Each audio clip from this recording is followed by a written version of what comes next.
things, despite that introduction. I would say, I would add to it that in one sense, I was a failure. And that is that two things I tried to accomplish was to stop the unlicensed practice of psychotherapy in California. I met with the psychology department, board of medical examiners in 1978, primarily at that time about Warren Earhart and S, and basically this psychological training and brainwashing of adults in Californians. And it was acknowledged by the board that it was the practice of psychotherapy. It was inappropriate under Business Profession Code 2903, but they also said that's what the people wanted to do, and they didn't have the money for that type of fight. And when Synanon ended, I thought that was the end of the punk squad. I thought that nationally, everyone knew about the evils of Synanon. It really wasn't any idea in my mind that the clones all would come into existence and that basically people of similar psychology to Charles Diedrich would realize that it could be the formulation of a billion-dollar empire. That basically wasn't that much different in one sense from the kidnapping of young girls and putting into sexual slavery. In other words, it was a taking of youth and profiting. In one, you sold young girls, and the other one, you sold the parents. Either way, you made a lot of money. More money than Charles Diedrich ever made when he designed the system. So I start all over now? It was getting heavy anyway. Also, I wanted to say, someone asked the questions about religion and what basis that would have in new legislation. I, by the way, was part of some of the effort of the federal government. I wrote a report. It was not successful. And the Democrats were all for it, and the Republicans basically said, no way. There is some suggested knowledge that some Republicans are financially invested in some of these institutions, and there's even some linkage to the Bush administration. And it will pass in California, and it will possibly then snowball across the country, and also may affect a change in the attitude towards the federal bill, because I think they'll be in an embarrassed position. I am so sure that it will pass in California because there are three names that I'm going to give at the end of this speech. I've already passed them along to one senator's aide in California who was very surprised at the information. I'm not going to tell you who the three names are so that none of you will leave the room during the speech, or none of you will fall asleep or doze off.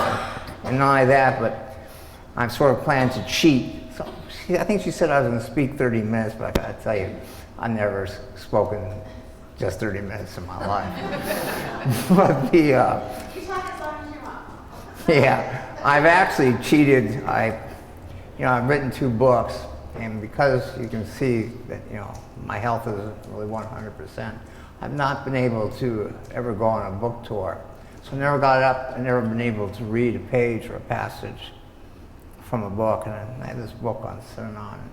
And after I tell you something very important about Synanon, I'm going to read a page, and so that I'll have the one-time experience in my life of having read a passage from my book to an audience. I hope that you'll forgive me for that. But anyway, and then at the end of that, I will tell you the 3 names. But on the question of religion, the law on requiring a licensed therapy to provide therapy does accept in California for the practice of religion.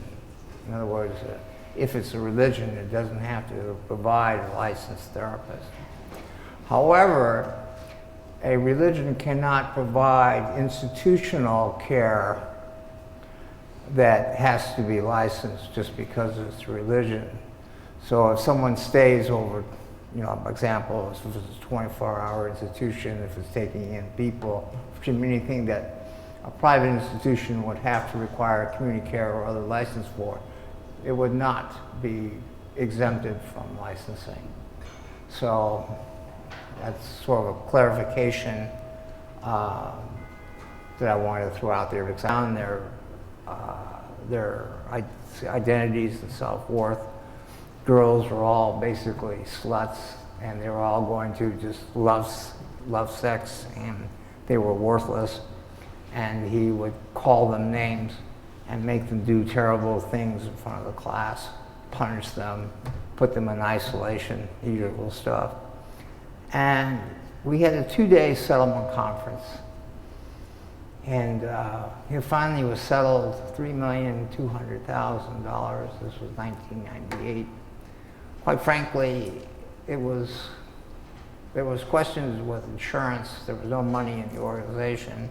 If it wasn't for that, I probably would have said it was too little money. But it wasn't really about money. I remember when it finally settled, this girl, I think she was 20, 21 at that point. This all happened to her before she was 18. She ran from the room, crying down the hallway. And I just sort of instinctively knew what it was, and I chased after her and I grabbed her in my arms, and she was crying on my shoulder. And I said, "It's okay, it's okay. You now know that you weren't bad. You know that it wasn't you, it was them. You know that you were okay." When they paid the money, that's what it finally meant to her. She wasn't the monster, she wasn't the half-breed, she wasn't everything that they had called her. In my book, Escape, for anybody who wants to read it, it tells the story from Manson to Patty Hearst and the SLA to Jim Jones to Synanon to Scientology, which, by the way, you probably will all would benefit from watching the HBO show tomorrow night, is that to realize that this happened to adults and not just to kids, that this is a phenomena that has been sweeping across the United States since it was imported from males that's young from the Communist Revolution, the whole concept of control through these methods. And so you're just caught up in it. You're caught up in a system that was understood, a system that was adopted by sociopathic people, and a system that is, you're going to learn that because of Synanon had so much public promotion that so many people thought that it was good. And so even to be angry at your parents isn't necessarily correct, because they were just as duped. And there's certainly no reason to be angry at yourselves. And it's just another tragedy of life. But, it's like, once you realize that and once you understand it, then you gotta have to move on. So with that all said, now I'm gonna tell you how it all happened, how this all came to be. Maybe that in a sense will heal you, because it's interesting about time and events, it may, some of you know, and maybe some of you don't know, but Synanon attempted to murder me. And that ultimately was to chase off, at that time, my fiance. And because of that, sitting over at the table over there is my son Chaz. But for that Chaz would probably not be born. Chaz is an engineer at JPL and worked very hard on the robot Curiosity that landed on Mars. So if Synanon did not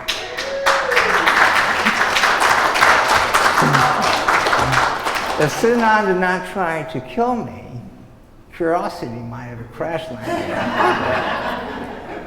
So that's how the thing about the world is. And so if Charles Diedrich had been born in 1913, none of us would be sitting here, and I wouldn't be standing here, and my son wouldn't be born.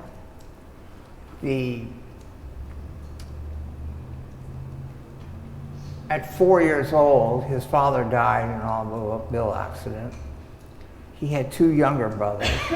At the age of 4, he actually became sort of the man of the house, if you can believe that. And at the age of 8, one of his brothers died of influenza. That'd be about 1921. I think it killed 2.5 million people in the United States that year. They hadn't discovered, penicillin yet, But then when he hit 12, became the biggest incident, because he'd been the man of the house and he was smothered by his mother with motherly love, and that this was something he cherished and a role that he played in love. But now his mother remarried, and Chuck rebelled against him, and he began to drink alcohol and rebel-rouse and hated that his mother was now down the hall in the bed of another man. And he dropped out of Notre Dame, and he finally gets a job for Gulf Oil, and he marries. He has a son. After 7 years of drinking, she throws him out. And he never made any bonds with his son. He sort of had no interest in children, which I think stemmed back from his role at an early age of being responsible for his 2 younger brothers, and then one of them died. And so he then decides to go to California and become a beach bum. And when he arrives in California, he marries again and has a daughter, but again, no bonds with the daughter. And after 7 years, she chucks him out. And he, in an alcoholic episode, finally is taken to AA. And so yes, the roots of tough love, this institutional problems, does cross over into AA. AA has 12 steps, but it gets perverted, as you'll understand with Synanon, almost like taking the cross and reversing it upside down, where, as Diedrich in his own words, Synanon was born out of hate, and his words was, I think our way works better. But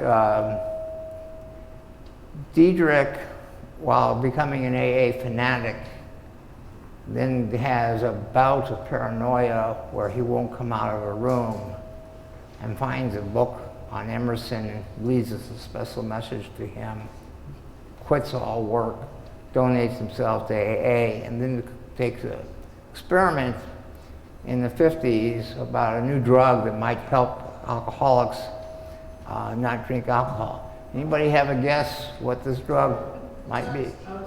Oh, geez. No one had a problem with that one. I wonder. So anyway, he believed that his visions all happened on his first trip, and that there was no good, there was no bad, and he began to go to the library and read Eastern philosophies and books on psychology, and he began to take a different view in his speaking at AA and developed a following. And then it moved to his apartment, and people began to circle of discussion and a rule sort of developed of a line of no line. And Diederik sort of became the inquisitor, and they would attack each other over their behavior. Unlike the AA testimonials and the clapping, it was whatever you're saying is bullshit and wrong, and attack the person. And then everyone, you know, all had done a little therapy here and there. You know, Freud was the big thing at the time, so they all think they're Freudian experts and ripping into people. They had two rules that developed, which was no threat, no violence, and no threat of violence. But other than that, you could use verbal violence to all that you wanted it to be. And eventually they got a club down in Venice with some money that was picked up. They called it the Tender Loving Club. And eventually, when they went to incorporate, they found the name was taken, and someone calling attention to having their group encounter groups. Sometimes they called them seminars, and sometimes they called them symposiums, and somebody spit out the word, and that somehow came out something like seminar or something, and they laughed, and then Diederik started writing variations in the sand, and the word Synanon came out. And in 1958, Synanon was incorporated with $50.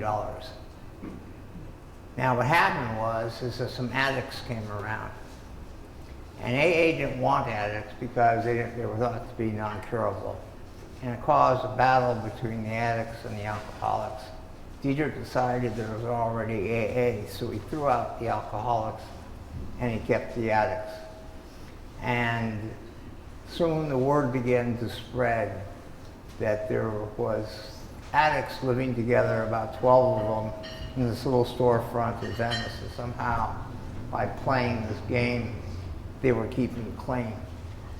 And so it began to cause attention. People started making donations from stale food from catering trucks. You know, they'd pick up Coke bottles on the beach. Some girls were doing tricks, donating money over. Some guys offered to do a bank, but Diederik would say no. And it began to grow. And then they got enough money to buy a building in Santa Monica, a National Guard building that was sort of on the beach, that the National Guard moved out, nobody wanted it, didn't have a big enough parking lot. And Santa Monica became outraged because they didn't want addicts in the city, afraid that they would fail and that they would then sell dope to the children. Values would go down. And so it caused sort of a war to begin between Santa Monica and Synanon. And this caused publicity.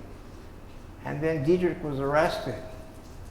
And he was operating a hospital without a license, and he was out of zone.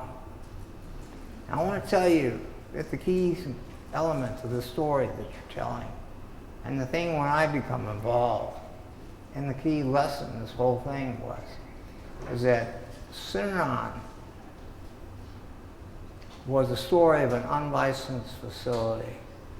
And it's the story of why any type of care, rehabilitation, can never, ever be unlicensed and left to the private industry. That's the message of Synanon. And here's what happened.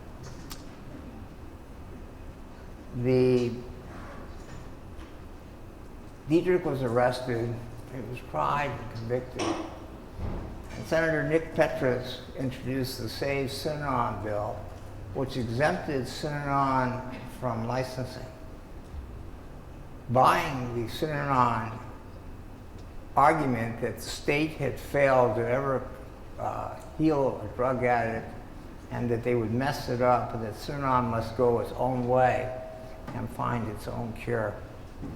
And it was signed into law by Governor Brown Sr. And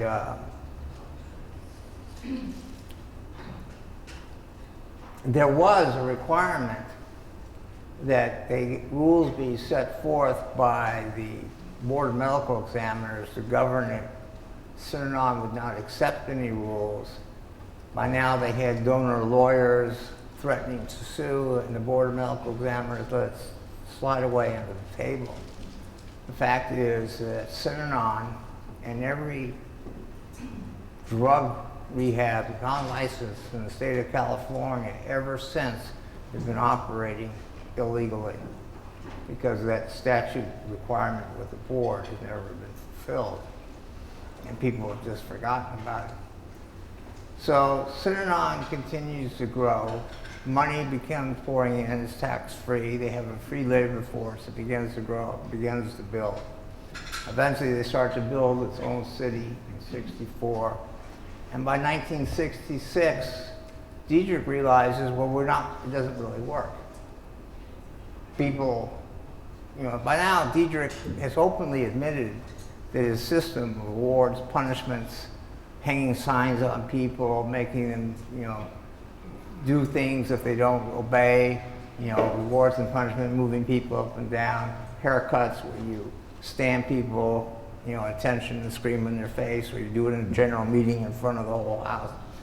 All this stuff that was making people behave inside Synanon, that they were splitting anyway, and that no one knew what happened to them when they left, and that it really didn't work. In fact, even the studies in the prisoners of war in Korea showed that it just didn't work once people left.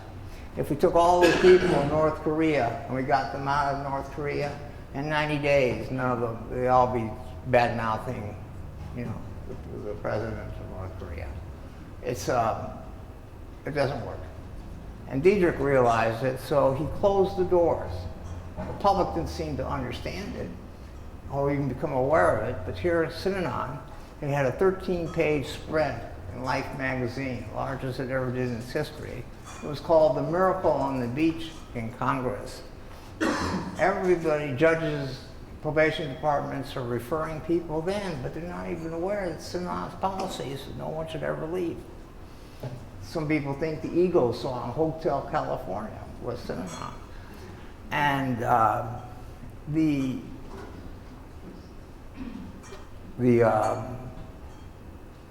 at that point, they issued policy of containment, which is you don't leave the property, you don't mix with other people. We're our own world. And as I said, they began to build cities in Marin County. They then started recruiting squares, non-native people who didn't like freedom, wanted the big daddies, wanted someone to tell them what to do. And then they started building in Badger. They started having mass weddings. Everyone had to make commitments to Synanon. They developed a Synanon trip, which was a weekend where you go into a place like this and you basically have to confess all your sins, for a weekend until you cry, shrivel up and break. Finally, the IRS finally starts to step in the 70s and say, I left out very importantly, in '65, Columbia made a movie with Edmund O'Brien playing Charles Diedrich, Stella Stevens, Alex Cord, Chuck Connors, and this, of course, brought great publicity for Synanon and had a great effect on what happened to you, because the national publicity in the PR department of Synanon was so great and had so much national attention that even after it ends, people still think it was a great thing. So when people start going to in other states and other places and says, oh, we're going to use the Synanon system, governments were handing over checks, and starting a lot of the clones in places where this was to carry on. Now, what happened is in '72, the IRS starts to say, well, why aren't you paying taxes? You're not really taking in dope addicts anymore. You're taking in squares. You're living a lifestyle in these cities and ranches that you have in Northern California. And so Diederik needed another basis for his tax status. I mean, not only to not pay taxes, but to make sure everything that was donated to them could be a tax write-off or the Fortune 500 companies. Synanon now is worth $33 million. Figure that in 1970 income.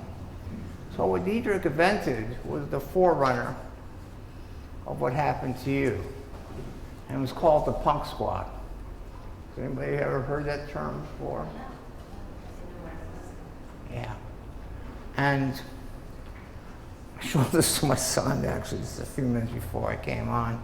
This is Synanon's, some of the corporal punishment logs. There's 370 entries, so I'm not even going for 2 years. Spank child for being late to class, spank child for biting other kids, spank child for hitting demonstrator, paddle child hard for disrupting the bunkhouse, paddle child for chewing gum in workshop, knock child down for tantrum and saying he hated Synanon, spank child twice with hand for not obeying, paddle child 4 times for not doing as told. And just skipping ahead to the last page.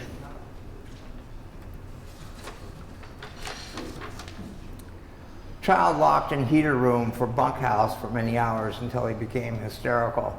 Children made to eat soap and swallow it for bad language. Child yanked so hard by the arm for talking in class that her arm was dislocated and had to be set by Sid Frank. Child given wrong medication. Why this happened was, this was the first violation of the Synanon rule against violence. Up until this point with the addicts, they were people, generally older people, who were tired of the streets and wanted help and wanted to stop their way of life. But when they wanted to advertise to bring the punks, and by the way, at the same time, Diederik ordered no more children in Synanon. Every male over 18 had to have a vasectomy if they'd been in 5 years, and women had to abort.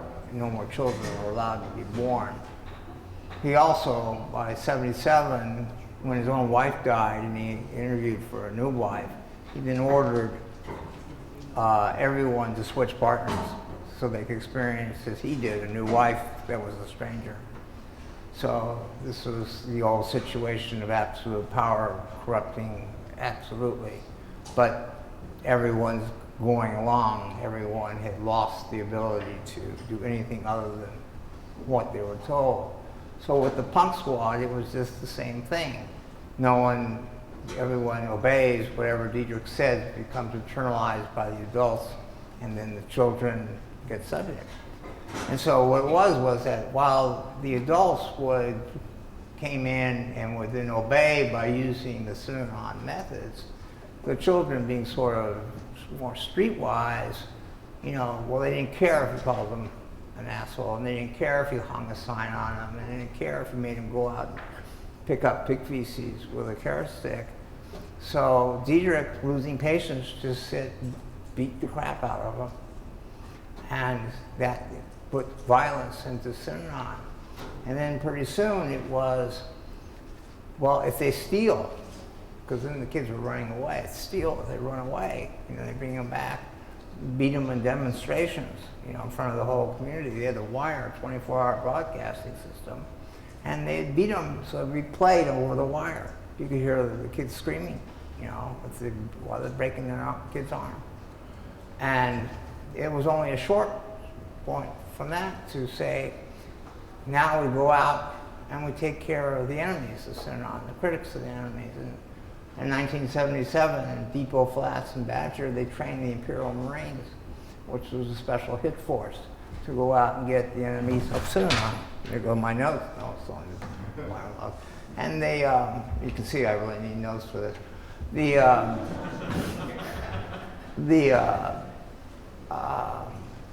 From there, they're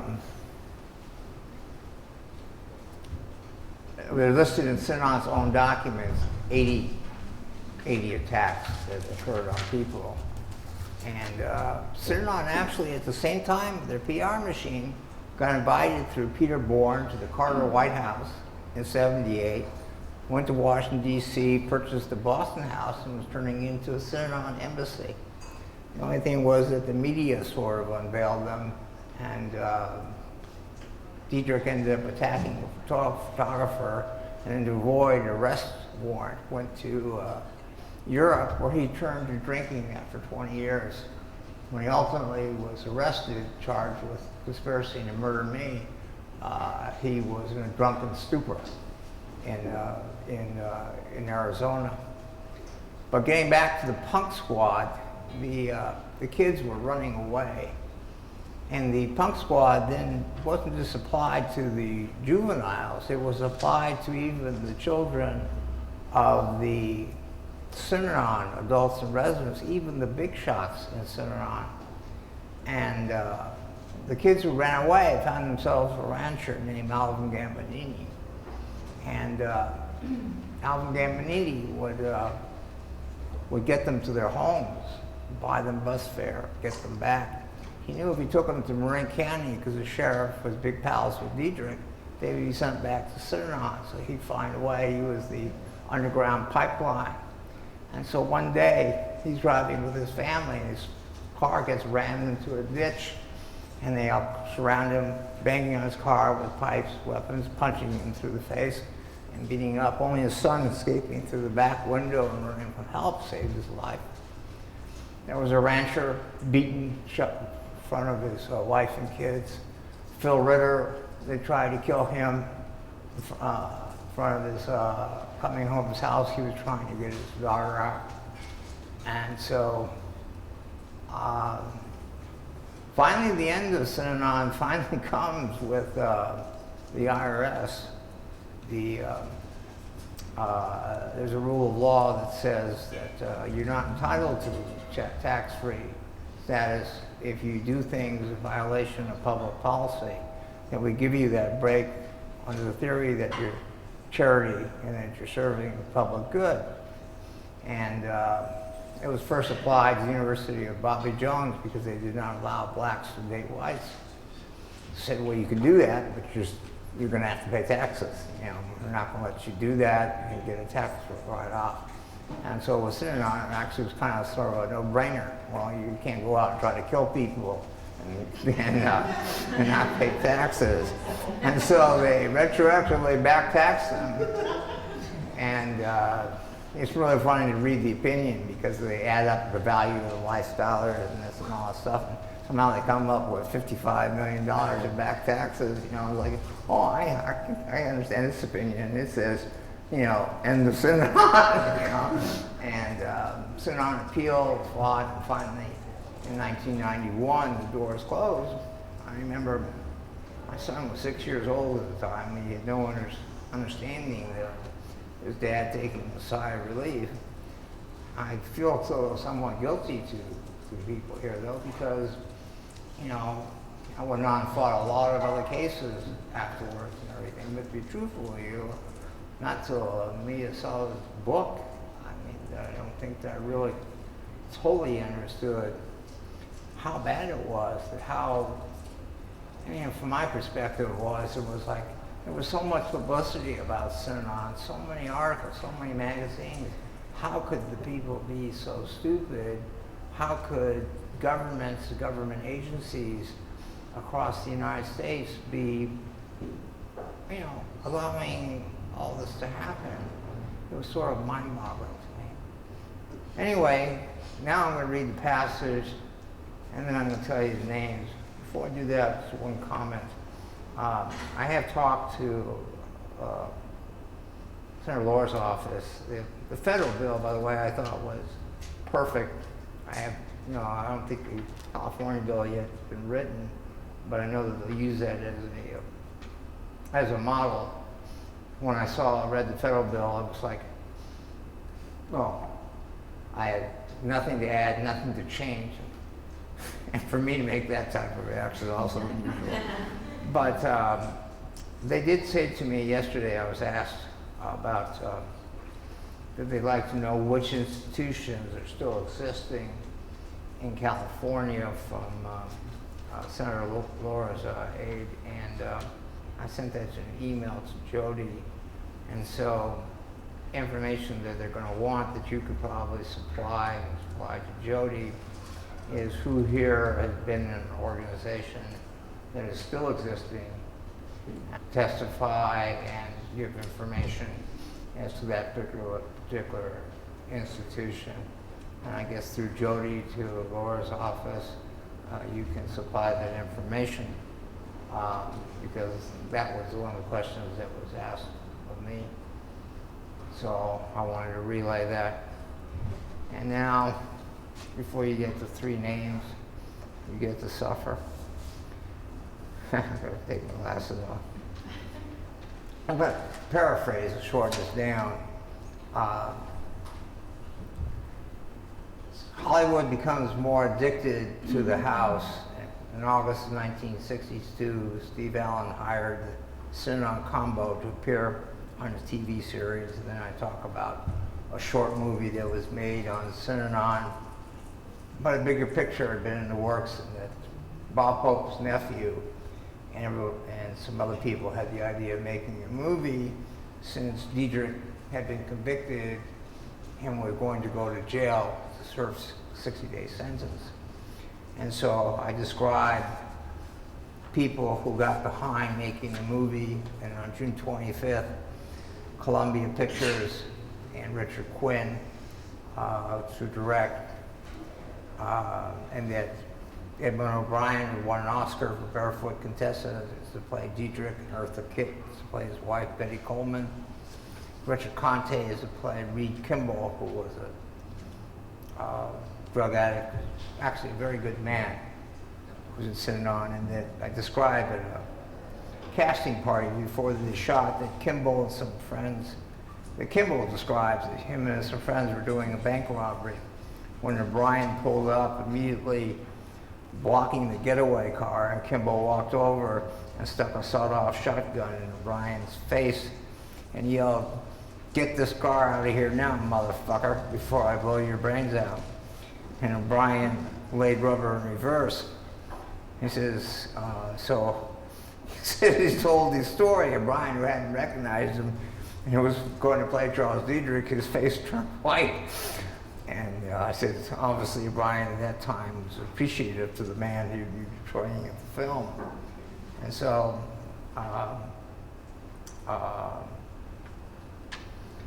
finally, I said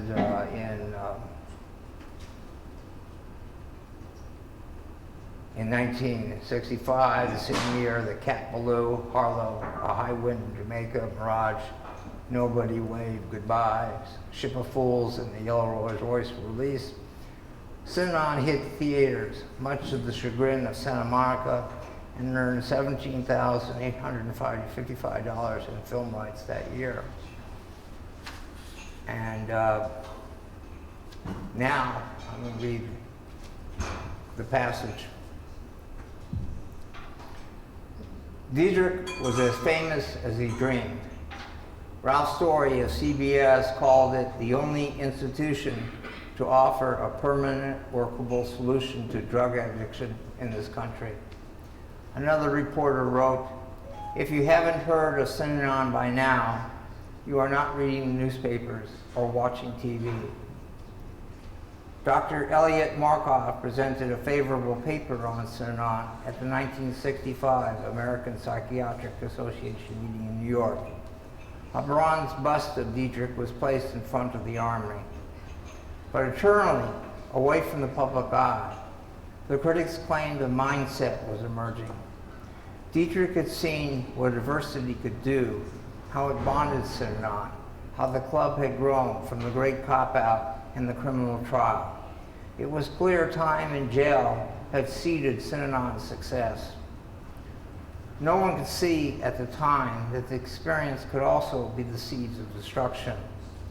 Synanon had flourished from having enemies. Charlie Hammer put it into words. While drugs are an enemy, there is a bigger enemy at our door, trying to smash our rights to live clean, said Hammer. The shits are trying to kill us, but instead have given us an esprit de corps. Chuck talked of the enemies often, the lunatic fringe, those who would destroy Synanon and return everyone to what they were.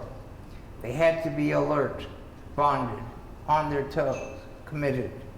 The enemies were the Department of Corrections, the newspapers, the courts, the city attorney, the police, Diedrich listed, all the supposedly nice-smelling people.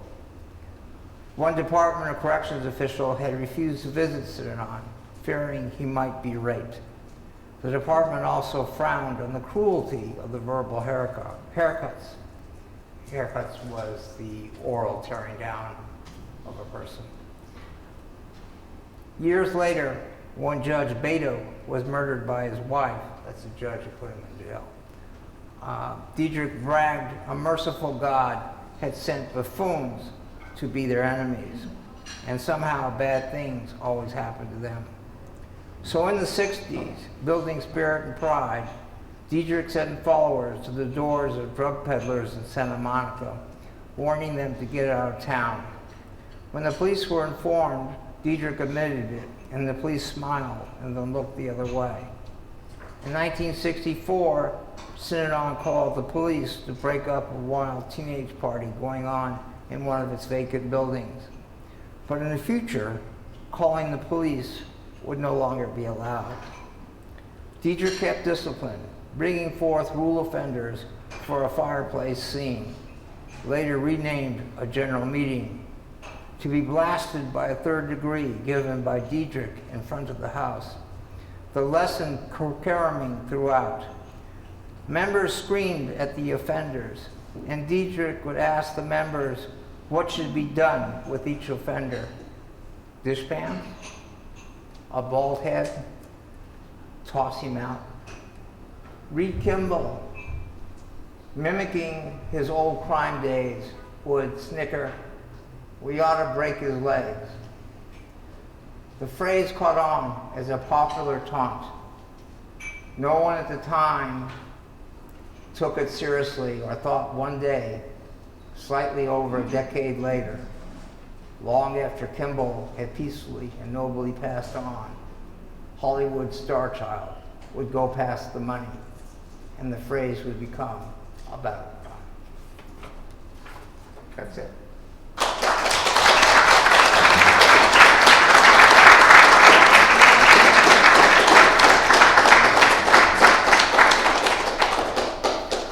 Thank you. I actually will cherish that moment. It's probably the only time I'll ever get to do that. Now the names. So that enduring all this was worth it. When the news media and everything hit the fan after the murder attempt on me, it became the biggest news story. Was the exposure of Synanon.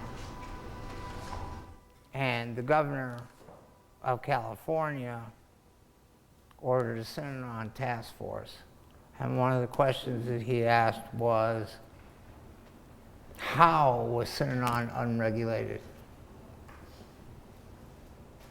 Well, who was that governor?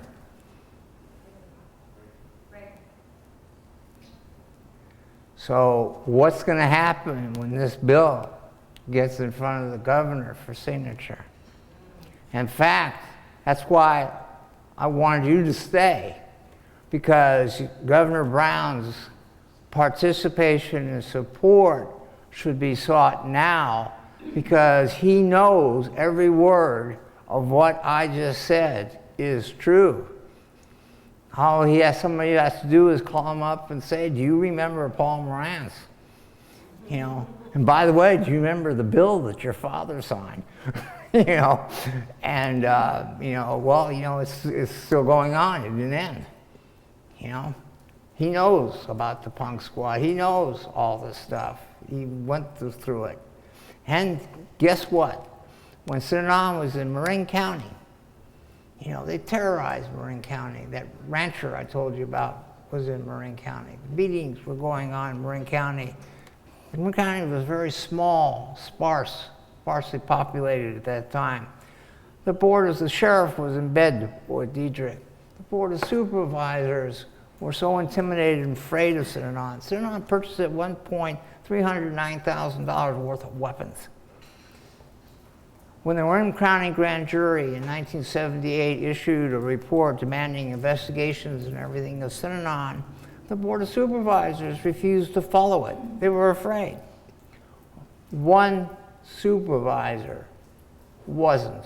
One supervisor stood up to them. Anybody know what her name was? Barbara Boxer. Another supervisor at that time was Dianne Feinstein. I know that Barbara Boxer is not a California senator, but if someone calls her, believe me, she's going to remember Synanon, she's going to remember the punk squad, she's going to remember all those runaway kids, she's going to remember all the stories, you know, and tell her about what this bill is, and you tell her how all these people copied the Synanon practices, you know, it's, I don't know what role I made the suggestion into, you know, the federal bill. I don't know that they ever followed up on it. You know, I even suggested to them that they contact Governor Brown, because maybe he could do something more. Another suggestion is, I wrote to Bill Mayer. I never got a response.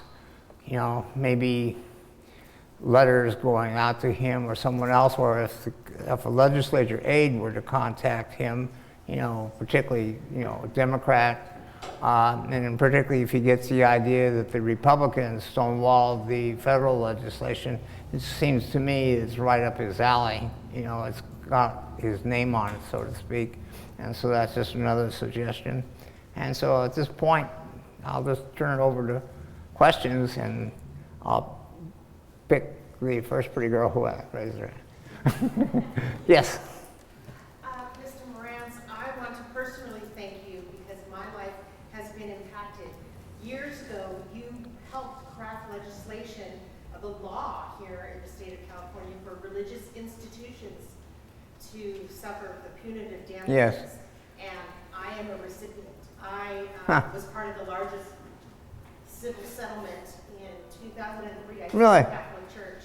That's funny. But how did you know that I was involved in it?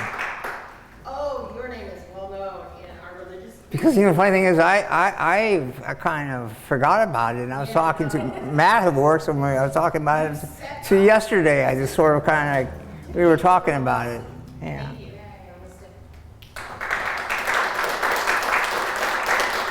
Anyway, I'm kind of curious about that. I was telling him that, you know, for several years they kept trying to pass a law to exempt churches from punitive damages altogether, and I had to go up to Sacramento 2 years in a row. You know, and their argument was that, well, if you allow the church to suffer punitive damages, you're punishing the parishioners for the acts of the leaders, and causing them to lose their donations of money, and this isn't sort of fair.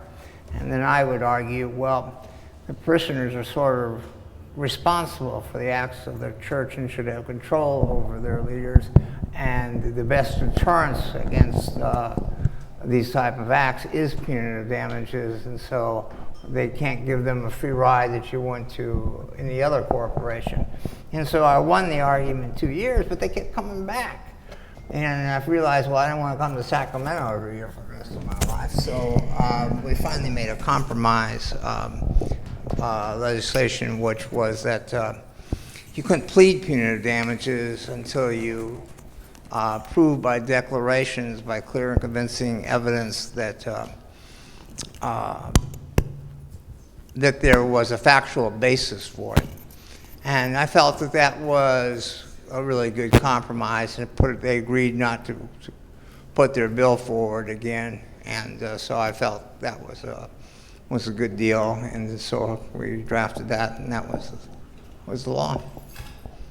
But I'm glad that I didn't know that anyone would actually know that I was involved with that, particularly all these years later. So that's really nice to know. Thank you very much.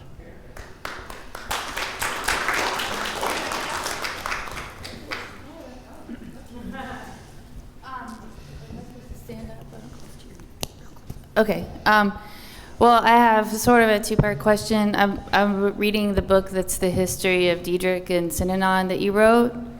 And Sorry for all the typos. I didn't even notice. But so early on, when he's starting Synanon, there's sort of an abrasive guy that is his friend who makes it more like it was an AA meeting and there was a guy. Ray Thompson? Yes. Yeah. Okay, yes. So a friend of mine wanted me to ask you if Diedrich had any help developing the techniques from Synanon, and I was wondering if it was somebody outside their social circle. Well, first of all, in the book, The Tunnel Back, written by Yablonsky, he describes a meeting between him and Dr. Bach, who was involved in attack therapy, where the three of them sort of admit that they've read Robert Lifton's, Dr. Lifton's book, Thought Reform and Psychology of Totalism, which is the Bible on brainwashing, that was published, I think, 61, 62. And so Diedrich had written it. However, Dietrich's processes were in effect before that book was written. And, some of it, comes from AA, but if you read my book, Escape, which deals with all these different groups, every chapter, what you find is the same processes are used in every case. The childhood is basically the same in every case. The psychology of the leader is basically the same in every case. And when you somewhat come to conclude, it's just like, why is the FBI behavioral able to predict or profile a serial killer? Because of all the statistics and the commonality based upon history. And it just appears to be that the type of sociopathic person who is able to implement a totalistic environment where he controls everybody's life for his own well-being has an understanding of control practices and what works and what doesn't work, and also has an innate ability to size up his victims, to read, the cues, so to speak, of what makes them tick and what doesn't, what will work on them and what won't. It seems to be part of the, personality of the person. It seems to develop in every case, but at the same time, it's very clear that by Orner Hart of S is too similar to the Synanon trip. The Center for Healing Therapy was too similar to Synanon. And there's also documents that show that each was aware of the other, So the answer is all of the above. I'm sure he had some help. He had a lot of things for reading, but he also had an innate understanding of human behavior. Thank you. Okay. Hello. I have a quick question for you about how you said... Where? Raise your hand again. Right here. Oh, okay. The question was that you said that the introduction of just straight up violence that occurred, in the mid-60s. Started with the Punk Squad. That's right. And I wanted to ask you if you had said that they had started taking in squares. Yes. So were these sponsor squares that helped legitimize them became the violent It became, yes, the squares were more the violent than the dope fiends. Dope fiends really sort of wanted just to cure addicts. They didn't even want the squares. Diedrich had to further implement further brainwashing and further special games to make the dope fiends accept the squares. In fact, what I said was, let me explain. Some of you might find this of interest. Dr. Dan Castro wrote the first book on Synanon, and when he did some psychological testing, he found that these people who were staying in Synanon and living these great lives and performing tasks in their performances didn't really test any difference. And he thought that maybe all that was happening was that they were conforming to behavior controls. And that would therefore raise the question, well, what if the norms changed? Well, the norms changed from the squares. Right. And when the squares said, are you ready to go back to the streets? In the old days, they were liberated. So they just went back to their old gangways, like someone's on your turf, take them in the alley, beat them up. You believed it was deliberate that they brought the squares in for No. promotional violence? No. Okay. No, I don't think that was deliberate. But I'm saying that the squares were more fanatical towards the idea of protecting their home and their living, and that the whole thing grew. And it still was basically Diedrich, If you read along the book, you'll find eventually, the police seized and found a tape of Charles Diedrich where he gives this big speech on how they're going to, he says, Make 10-foot warriors. well, yeah, it's worse than that. It was played on TV. I remember I was living under police protection, and, there was a big hearing by SIA whether or not the search warrant was going to be upheld or not, and I wasn't allowed to hear what the tape was, and then they played it on TV when the search warrant was upheld, and he said that, we either have a good thing here or we don't, and we've already been throwing people downstairs, we've beaten up the Danuba punks, and now we've trained the Imperial Marines, and we're going to get the word out that if you mess with us, you can get killed, dead, physically dead. He said, I want to crack some bones, I want an ear and a glass of water, and it was, and the thing that you realize is that there's 1,000 people that were listening to him, and not one, moved, but it's even more scarier if you ever hear the tapes of Jonestown, to hear what Jones was saying on those speeches and everything, and they're all singing to him before they take the Kool-Aid. Some unbelievable things, All of you should be thankful that you're here, Yes, sir. In your research, and it goes fast, thank you very much for that. But was there any, did you find any evidence of illicit drugs, tranquilizers, things that were not prescribed that were given to children, things of that nature? Well, Vision Quest, the head People of that Vision, wanted to leave and were tranquilized or set aside? in some few cases, I know of some things like that. I know of cases where people were beaten. I know people thrown into a bathtub. You might want to rent a movie called Circle of Power, which is based upon a true story, where we see what happens to people who try to leave from a training session, which is a true story. I know one case where the woman was pulled up and put underwater in a bathtub. I know a case where a person was, beaten. I know of one woman who was given a tranquilizer. In the nursing code case that Jody mentioned, they were given Thorazine. I wouldn't say that I saw abundance of drug use. The whole thing is psychological, coercion. But in these institutions with kids, with parents with them, it would not surprise me. It would almost seem to me to make sense to keep the most active or vocal kids sedated. Paul? Yes. We have to wrap it up with one more question from Sure. Adam over here. But I would like to ask you Yes. if maybe later we can do like a podcast and people can email me their questions and then we can do a podcast and we can answer them. Sure. Oh, great. Okay, here's the question. I don't know what a podcast is. I had a question. I was in a drug rehab in Queens, New York about 30 years ago, which was pretty much a Synanon copy. Daytop? No, it was Aurora. It came out of Synanon, Phoenix, Daytop, and Samaritan. And the heroin addicts who were there, the adults, it wasn't day camp for them, but they didn't care so much about the behavior modification. But the adolescents we were with were pretty screwed up from it. And I'm wondering, I don't know anything about legal, is there anything you could do 20 years later, 30 years later?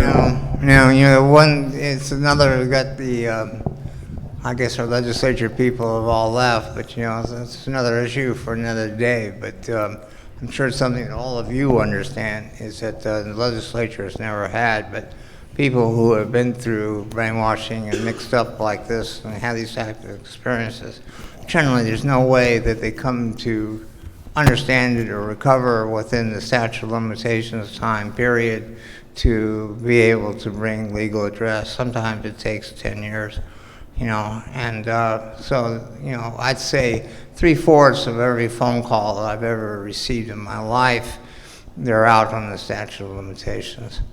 And, how you get the legislature to ever understand brainwashing in the first place, let alone understand the statute of limitations issue, is really difficult. Isn't it like, if you were molested by a priest 30, Well, we made laws about that. You see, they got their attention on that. And they made special laws, but no one's ever made a special law to say that, well, if you were subject to brainwashing or this type of abuse. So the statute, like California, really runs from, well, in California, it's 2 years. 2 years from the date that you suspected that you might have been injured. And that's the problem. Not that you concluded, but suspected. And so everyone had those thoughts, but still, to just recover, to have the ability to be strong enough to go into litigation because you're so shattered, it's unrealistic. It is comparable to Nicole, someone I'm who's sorry, had we have to childhood kind of abuse. wrap it up, but if you give me your question, we'll do a podathon I'll later. do one more. Okay, so I just want to say, Paul, thank you very much for coming out. And yeah.